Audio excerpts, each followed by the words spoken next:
3, 2, 1, show love! When I think back on our friendship, I always remember the day we walked along sandy beaches where rippling waves gently kissed the sand. We walked for hours discussing anything and everything, from the boys who held our hands and caused our hearts to break to the way the world turns and how we wish for it to stop, if only for a moment. On a pile of driftwood we sat, and our chatter turned to silence as we watched the sunset on the coast, our eyes brimming with tears as struck at the beauty of it all. She finally spoke. When daylight turned to dusk, she asked me where I thought people went when they died, and I didn't really know what to tell her besides a simple Sunday school answer: heaven. It's wherever you want it to be. Her ocean blue eyes met mine, and deep within them I swear I could see turning tides, and she replied another question. Do you think, when I die, that maybe my spirit could live forever where the sea touches the sky? Smiled at the beauty of her question, and understanding the pain that she felt, held her in my arms and told her, that sounds like a damn perfect place to be. Just don't leave without me. She left anyways.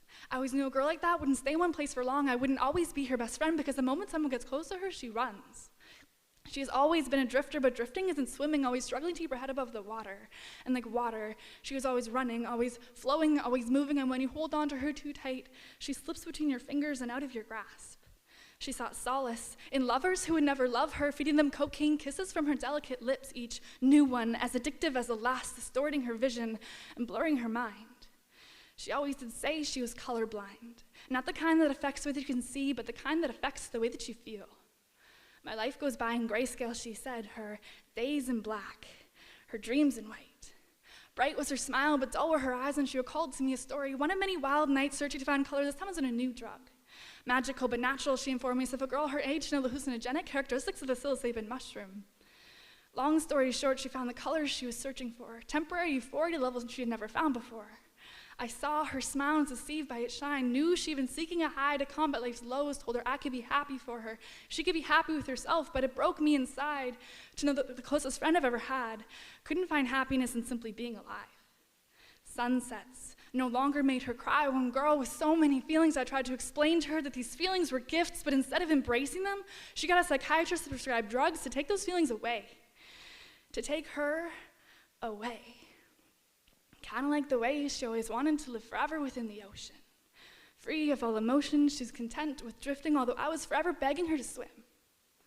I could see shipwrecks in her smile, her teeth, as the rotting boards, her lips, the driftwood, and etched upon them the whispered words I can vaguely remember hearing her say. I'll meet you again someday, where the sea touches the sky.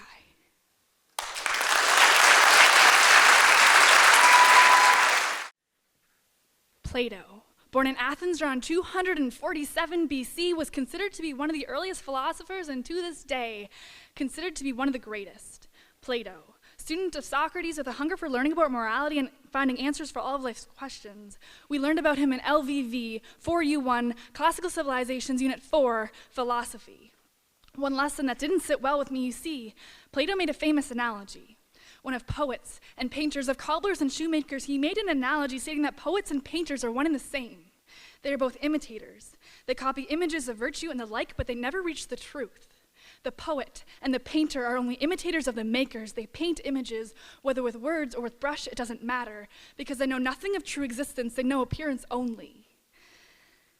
And they imitate what it is that they see without true understanding for how it works or how it is made.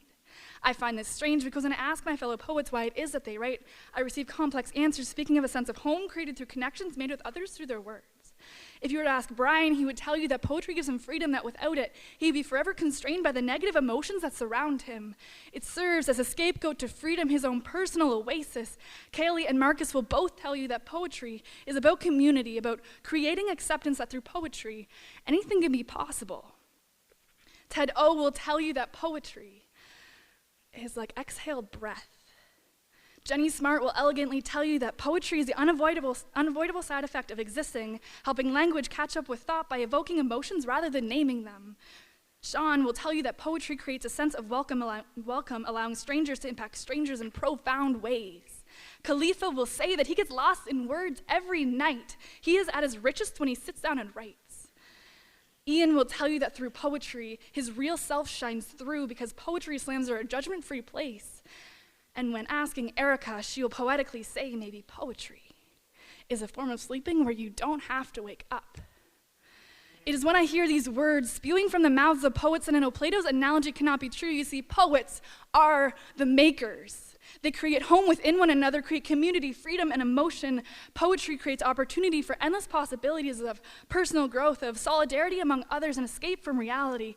Poetry creates a sense of togetherness, creating friends from strangers, creating an understanding for others, creating an understanding for yourself. Plato had it all wrong.